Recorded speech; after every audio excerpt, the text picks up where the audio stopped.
On the morning of February 25th, 2021, a security officer at the world's most expensive mansion noticed something wrong.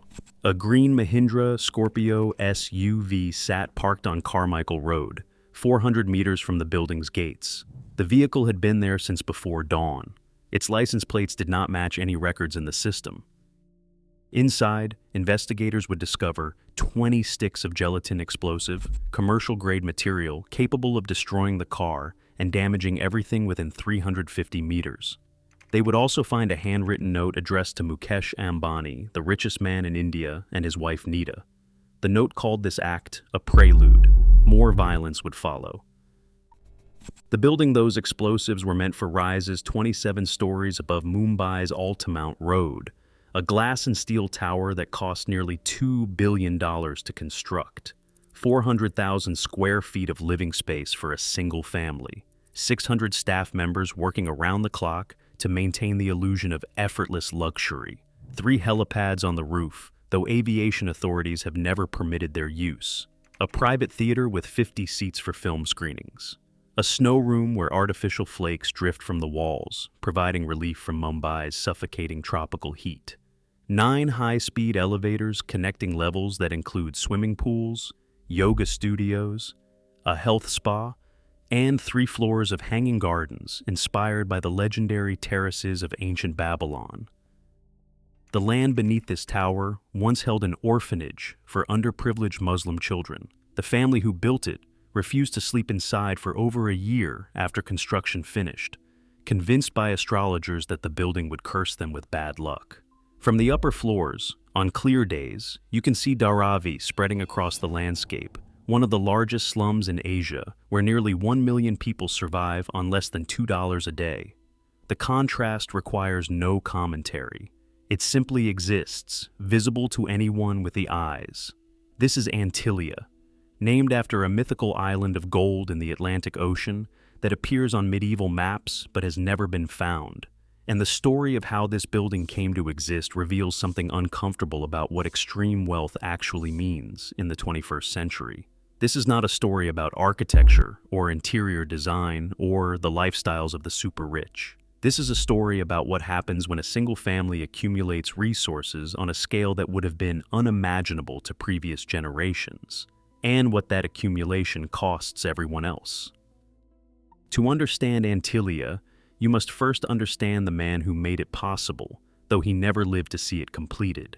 Dhirubhai Ambani was born on December 28, 1932, in Chorwad, a small village in the Junagadh district of Gujarat, where his father Hirachand worked as a schoolteacher, earning barely enough to feed the family. They lived in modest circumstances, never hungry but never comfortable, the kind of lower-middle-class existence that characterized much of rural India in the years before independence. By the time Dhirubhai died 70 years later, he had built one of the largest private companies in Indian history, accumulated a fortune measured in billions, and transformed the relationship between Indian business and Indian capital markets forever. The journey between those 2 points reads like mythology, and like all mythology, it contains elements of both inspiration and warning. At 16 years old, Dhirubhai left India for Aden, a port city in Yemen, then controlled by the British Empire. He found work at a Shell gas station, pumping fuel and cleaning windshields for 300 rupees a month, roughly the equivalent of $60 in contemporary purchasing power. The job was menial, physically demanding, and offered no obvious path to advancement. But the education it provided was priceless in ways no formal schooling could match. Aden sat at the crossroads of global trade routes connecting Europe, Africa, and Asia. Ships carrying goods between continents stopped there to refuel, and the young attendant watched carefully as cargo moved through the port. He observed how traders operated, how prices fluctuated with supply and demand, how information traveled through the commercial networks before it reached official channels. He also noticed something more immediately profitable. Yemeni rial coins in that era contained high concentrations of pure silver, making them worth more as metal than as currency. Dhirubhai began buying coins in bulk from local merchants who did not understand or did not care about this discrepancy. He melted the coins down and sold the silver to traders at a substantial markup. The arbitrage was simple, legal, and remarkably lucrative. Within a few years, working this side business alongside his gas station job, he had accumulated several lakhs of rupees, a genuine fortune for someone of his background and age. In 1955, Dechirubhai married Kokilaban, a young woman from his community whose formal education was limited, but whose practical intelligence would prove essential to everything that followed. 2 years later, their first son, Mukesh, was born in Aden. In 1958, with a wife, a child, and savings that represented years of careful accumulation, Dechirubhai returned to India to try his hand at building something of his own. He started a small trading company called Reliance Commercial Corporation, operating from a 350-square-foot office in the Masjid Bunder area of Mumbai with one telephone, one wooden table, and 3 plastic chairs. He hired 2 assistants. The company imported polyester yarn from abroad and exported Indian spices to Yemen and other markets. The family lived in a 2-bedroom apartment in Bhuleshwar, a neighborhood far removed from the addresses where they would eventually reside. By the mid-1960s, Dechirubhai had moved beyond trading into manufacturing. A textile mill in Naroda, outside Ahmedabad, began producing fabric under a brand called Vimal, named after his nephew.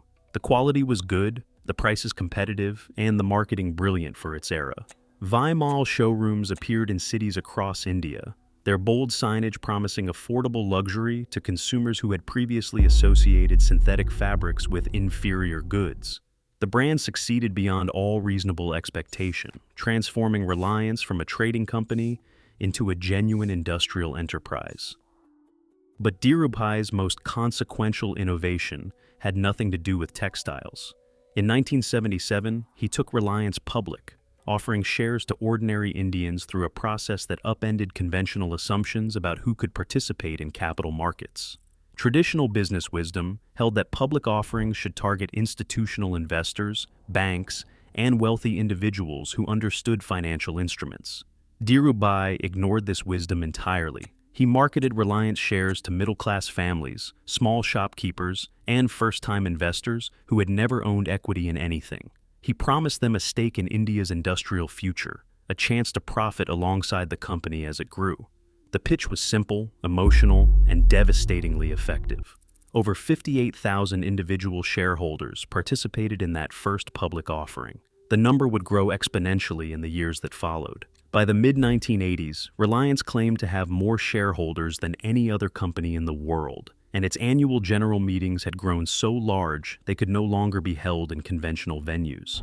The 1986 meeting took place at Cross Maidan in Mumbai, where more than 30,000 shareholders gathered to hear Dechirubhai speak about the company's performance and prospects. The event resembled a festival more than a corporate proceeding, with shareholders traveling from across India to participate in what had become almost a pilgrimage to the altar of capitalism. The wealth that Dechirubhai accumulated through this process was vast, but equally significant was the power it conferred. Indian business in that era operated within a regulatory framework known as the License Raj, a system of permits and quotas that controlled virtually every aspect of industrial activity. Companies needed government approval to expand, to import materials, to enter new markets, to do almost anything that mattered. Success under these conditions required not just business acumen, but political connections, the ability to navigate bureaucratic labyrinths and cultivate relationships with officials who controlled access to licenses. Dechirubhai proved extraordinarily skilled at this navigation. He cultivated relationships with politicians across party lines, donated generously to campaigns on all sides, and developed a reputation for getting things done when others could not. His critics accused him of corruption, of manipulating markets, of evading taxes, of purchasing the regulatory outcomes he needed rather than earning them through legitimate competition. An unauthorized biography published in 1988 by journalist Hamish MacDonald, titled The Polyester Prince, documented these allegations in detail. Dechirubhai never sued. He understood that attention, even negative attention, had value, and that fighting the book would only amplify its claims.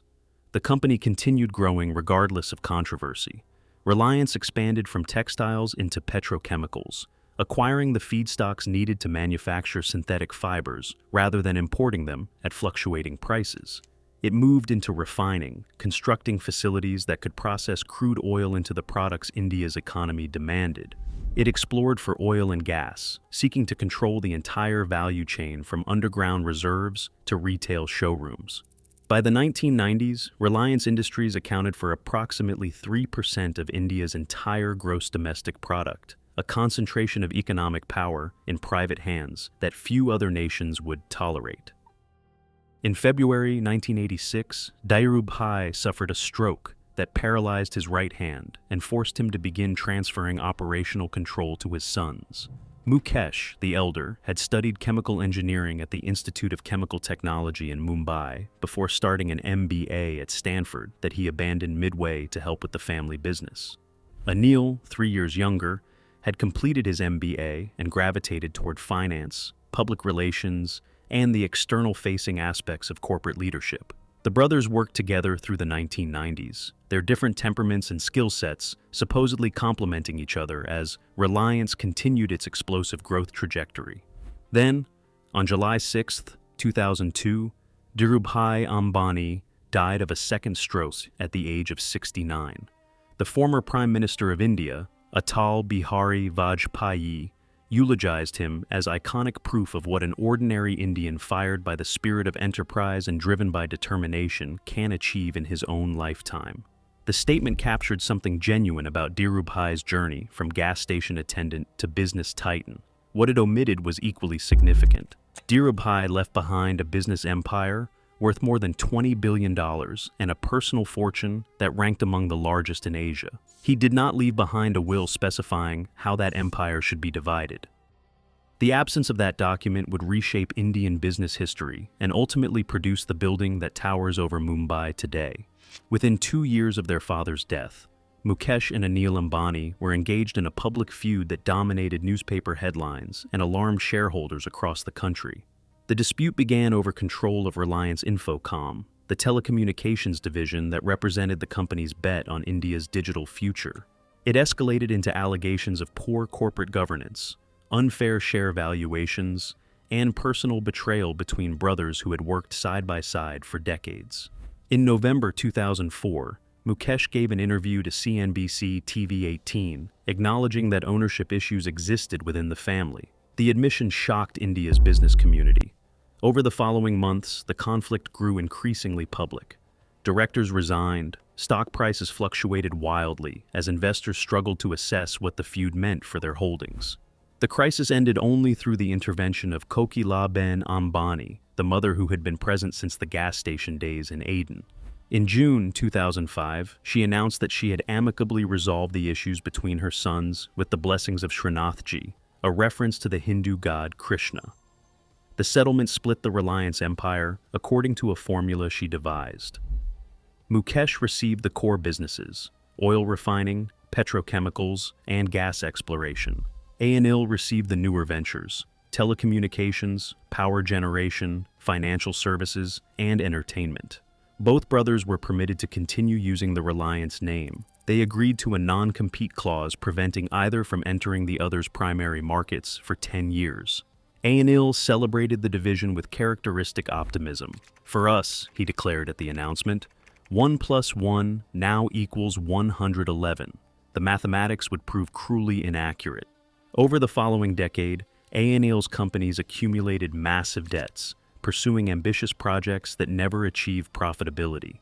His telecommunications venture struggled against better capitalized competitors. His power generation projects stalled amid regulatory disputes.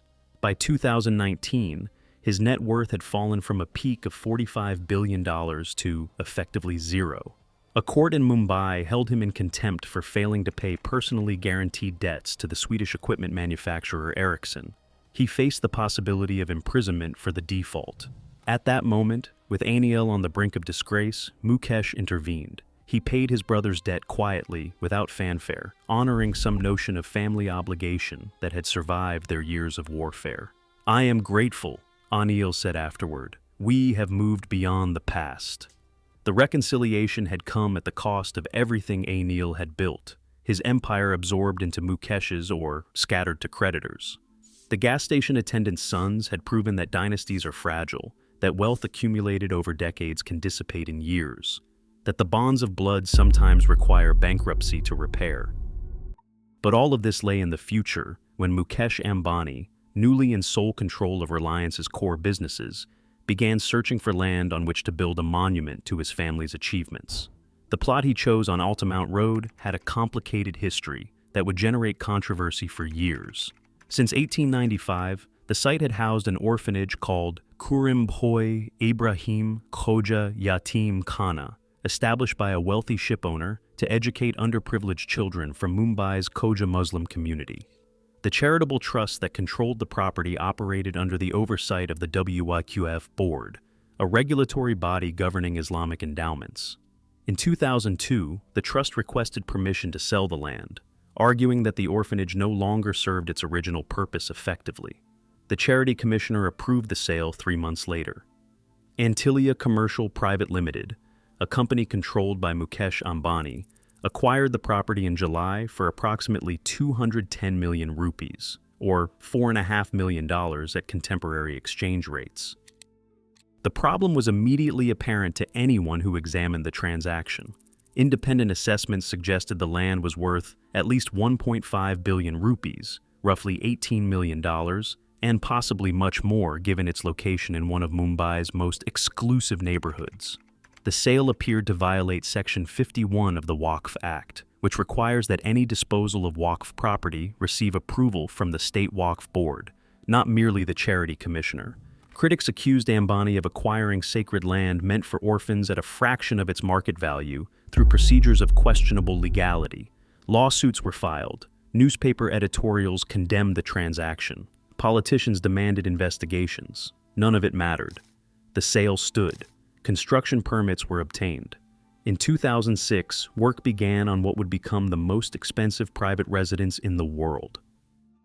The architectural firms Mukesh selected were American, a choice that would create problems no one anticipated. Perkins and Will, based in Chicago, developed the structural concept and exterior design. Hirsch Bedner Associates, based in Los Angeles, handled interior spaces. The selection reportedly followed Nita Ambani's admiration for contemporary Asian interiors she had seen at the Mandarin Oriental Hotel in New York, also designed by Hirsch Bedner.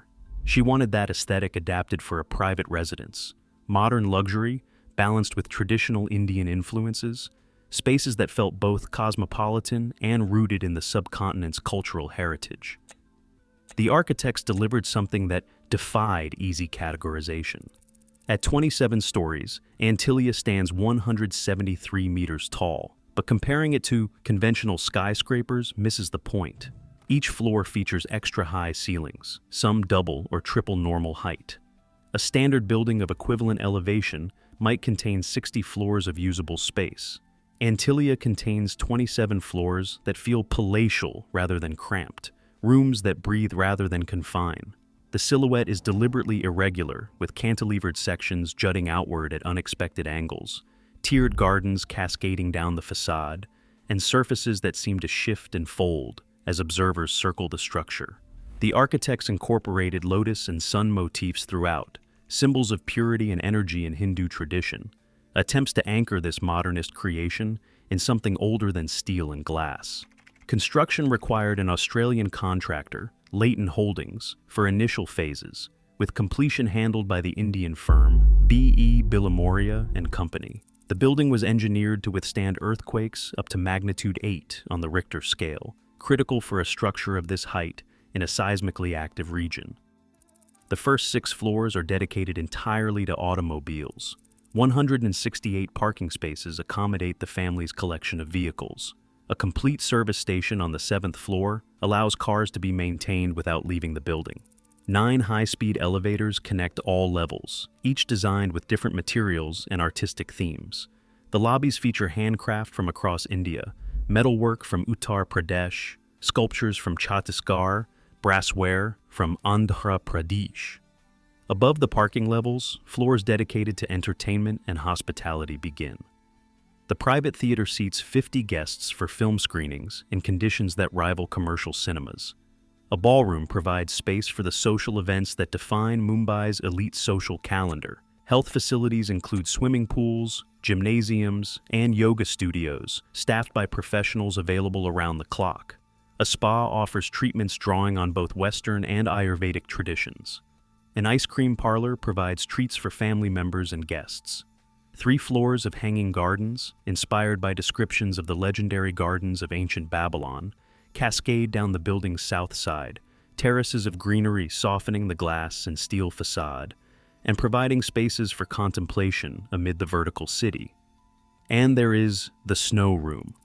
In a city where summer temperatures regularly exceed 40 degrees Celsius and monsoon humidity makes even moderate heat feel unbearable, the Ambanis installed a chamber whose walls emit artificial snowflakes on command. Residents enter this refrigerated space to experience winter whenever they choose, escaping Mumbai's climate entirely without leaving the building. The room represents perhaps the purest expression of what unlimited wealth can purchase: the ability to control even the weather, to impose personal preferences on reality itself, to live in a manufactured environment that answers to no natural constraints. The uppermost 6 floors contain the private residence where the Ambani family actually lives. These levels receive the most natural light, positioned to capture morning sun and evening views across Mumbai's skyline. The family occupies these spaces with their children and, increasingly, their children's spouses and their own grandchildren, multiple generations sharing a vertical palace that contains more square footage than most apartment buildings. Below them, the 600 staff members who make Antilia function live and work in spaces few outsiders ever see. Kitchens capable of producing meals for hundreds operate continuously. Laundry facilities process linens and clothing. Security teams monitor cameras, patrol corridors, and screen everyone who approaches the gates. Maintenance crews repair systems before residents notice problems. Housekeeping staff clean surfaces, arrange flowers, and ensure that every visible space maintains the appearance of effortless perfection. Many of these workers live on-site in dedicated quarters, forming a parallel community whose labor sustains the luxury above, but who experience the building very differently than its owners. When construction finished in 2010, Antilia was ready for occupancy. The Ambani family was not ready to move in. Reports emerged almost immediately that something was wrong. Guests received invitations to parties, film screenings, dinners served by staff who had received hospitality training at the luxury Oberoi hotel chain. The events were spectacular, the settings were unprecedented, and when the evenings ended, the family departed. They returned to Seawind, a more modest 14-story building, at the southern tip of Mumbai, where Mukesh, Nita, and their 3 children shared different floors with his mother Kokilaban and, on other floors, his estranged brother Anil and Anil's family. Night after night, the most expensive private residence in the world stood empty while its owners slept elsewhere, commuting to their $2 billion home for events but refusing to actually live there. The explanation involved Vastu Shastra, an ancient Indian architectural philosophy similar to Chinese feng shui. Vastu principles hold that buildings must be designed according to the specific directional alignments to ensure spiritual harmony. Many Hindus believe that living in structures that violate these principles invites bad luck, family discord, and financial reversals. Antilia, designed by American architects unfamiliar with these traditions, apparently violated key requirements. The eastern facade lacked sufficient windows for morning sunlight, considered essential for positive energy flow. Opening the west while blocking the east allows negative influences to enter while positive energy escapes. The family reportedly consulted Vastu specialists who confirmed their concerns. Eventually, in late 2011, more than a year after construction finished, the Ambanis moved into Antilia's upper floors, positioning themselves where sunlight could reach every corner. But the delay raised questions no architectural adjustment could resolve. How does a family spend $2 billion on a home only to discover it might be spiritually defective? The years following the eventual move-in were largely peaceful, at least from the outside. Mukesh Ambani continued expanding Reliance Industries into new sectors with the same aggression his father had displayed decades earlier. In 2016, he launched Jio Telecommunications, a mobile network built from scratch with an investment exceeding $31 billion. The strategy was brutal in its simplicity.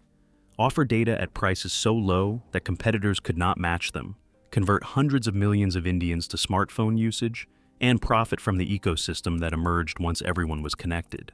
Jio attracted over 370 million subscribers within a few years, making it the largest mobile operator in India and driving several established competitors into bankruptcy or forced mergers. Among the casualties was Reliance Communications, the telecommunications company that Anil Ambani had received in the 2005 split. The non-compete agreement had expired. Mukesh showed his brother no mercy in the marketplace, crushing Anil's company with the same strategies he deployed against all rivals. Whether this represented cold business calculation or something more personal, only the brothers themselves could say. Inside Antilia, the family celebrated milestones that attracted global attention. The wedding of daughter Isha in 2018 reportedly cost over $100 million and featured performances by Beyoncé. Hillary Clinton attended. The Bollywood elite turned out in force. Son Anant's wedding celebrations in 2024 were even more elaborate, stretching across multiple events over several months. Rihanna performed. Justin Bieber performed. The guest lists read like summits of global power, business titans and political figures, and entertainment royalty gathering, to honor a family whose wealth made such gatherings possible. These events confirmed Antilia's status not merely as a residence, but as a venue where wealth transforms into spectacle, and spectacle reinforces wealth. The building had become a brand, an image, a symbol of what Indian capitalism could achieve when operating at full capacity. Whether that achievement merited celebration or concern depended entirely on who was watching. Then came the morning in February 2021 when the security officer noticed the green SUV parked too close to the gates. The investigation that followed the bomb scare exposed networks of corruption that extended from street-level criminals to the highest offices in Maharashtra state. The vehicle was traced to Manzuk Hiran, who ran a car decoration shop in Thane and had reported the Scorpio stolen days before it appeared near Antilia. Hiran, investigators learned, had been providing vehicles to Sachin Vaz, an assistant police inspector with a notorious history. Vaz had participated in over 60 encounter killings during his career, shooting alleged criminals under circumstances that critics described as extrajudicial execution. He had been suspended for years after one suspect in his custody disappeared, only to be reinstated in 2020 when the COVID pandemic created staffing shortages. On March 5th, Hiran's body was found floating in a creek near Thane. He wore a face mask with 5 handkerchiefs stuffed beneath it. The cause of death was asphyxiation. His personal belongings had vanished. His wife filed a police report naming Sachin Vaz as her husband's killer, documenting meetings between the two men in the days before Hiran died. The National Investigation Agency took over the case and eventually filed a charge sheet exceeding 10,000 pages. According to investigators, Vaz had orchestrated the entire bomb scare himself, planning to place the explosives near Antilia and then solve the case he had created. The scheme would restore his reputation as an ace detective, a super cop who cracked terrorism cases that baffled ordinary officers. When complications arose and Hiran became a liability who might expose the plot, Vaz arranged for his murder, hiring a former encounter specialist named Pradeep Sharma to coordinate the killing for 4.5 million rupees. The scandal toppled careers and destabilized the state government. Mumbai's police commissioner, Parambir Singh, lost his position and wrote letters alleging that Vaz had operated at the direction of the state's home minister, Anil Deshmukh. Deshmukh was eventually forced to resign and faced his own legal troubles. The intersection of police power, political protection, and criminal enterprise that the investigation revealed shocked even observers accustomed to Indian institutional dysfunction. None of this directly involved the Ambanis. They were targets, not perpetrators. But the bomb scare demonstrated something important about what it means to exist at Antilia's level of visibility. The building's presence on Mumbai's skyline makes it a permanent symbol, a monument that attracts admiration, resentment, and occasionally violence. You cannot construct the world's most expensive private residence without becoming a target for those who see that wealth as provocation, as injustice, as opportunity. The criticism directed at Antilia has never been limited to criminal conspiracies.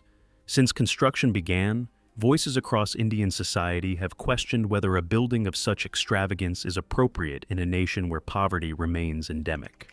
Ratan Tata, former chairman of Tata Group and himself among India's most respected industrialists, offered perhaps the most quoted critique. The person who lives in there should be concerned about what he sees around him, Tata observed, and asking how he can make a difference. If he cannot, then it is sad because this country needs people to allocate some of their enormous wealth to finding ways of mitigating the hardship that people have. It makes me wonder why someone would do that. The hardship Tata referenced is not abstract or distant. Mumbai contains approximately 9 million slum dwellers, representing over 40% of the city's total population. From Antilia's upper floors, the sprawl of Dharavi is visible on clear days, a density of improvised housing and informal economy that represents both human resilience and systemic failure. The people living there survive on incomes that would not cover a single day's operating costs for the building that overlooks them. 600 staff members attend to 5 family residents, while millions lack clean water, reliable electricity, or secure tenure in the structures they call home. The Ambani's defenders point to philanthropic activities that counterbalance the building's opulence. The Reliance Foundation, chaired by Nita Ambani, operates educational institutions, hospitals, and disaster relief programs across India. The family has pledged substantial sums to various causes and supported initiatives ranging from sports development to rural infrastructure. Whether these contributions adequately balance the moral weight of Antilia's excess is a question each observer must answer, according to their own values and their own understanding of what wealthy individuals owe to the societies that enabled their accumulation.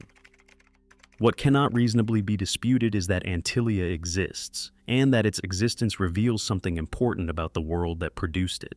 The building represents not just one family's preferences, but an entire system's tolerance for inequality, a global economic order that permits and even celebrates the concentration of resources on scales that would have seemed obscene to earlier generations.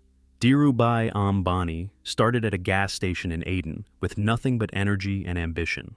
His son lives in a tower that costs more than the annual economic output of some sovereign nations.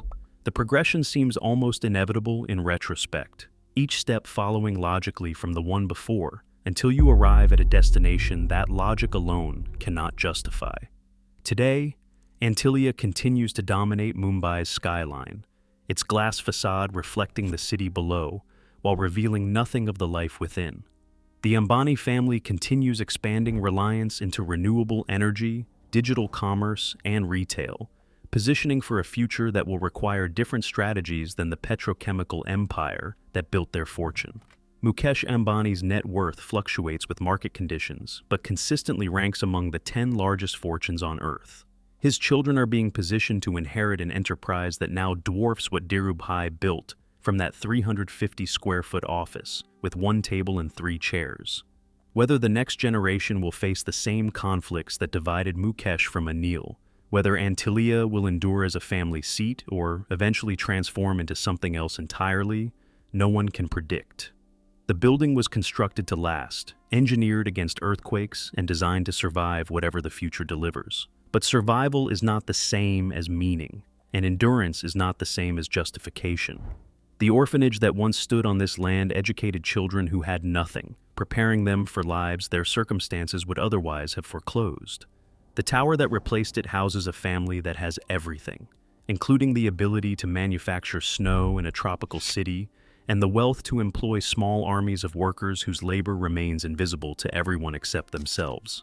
Whether this transformation represents progress or merely a more sophisticated expression of the inequality that has always characterized human civilization, the building cannot answer. From the street, pedestrians walk past Antilia's gates every day, glancing upward at the strange silhouette that has become as familiar as any temple or government building. They see the hanging gardens cascading down the facade, the geometric patterns of glass and steel, the security personnel monitoring every approach. They do not see the snow room, or the private theater, or the 9 elevators decorated with handicrafts from every region of India. They do not see the 600 workers whose labor maintains the fantasy above, or the family whose fortune made it possible. They see only the surface, the building that a gas station attendant's son constructed on orphanage land, that his family was afraid to sleep in, that someone tried to bomb, that rises above slums where millions survive on almost nothing. They see Antilia, named for a mythical island that never existed, the most expensive private residence in the world, a monument to everything human beings can achieve and everything they have failed to share. What it means depends entirely on where you are standing.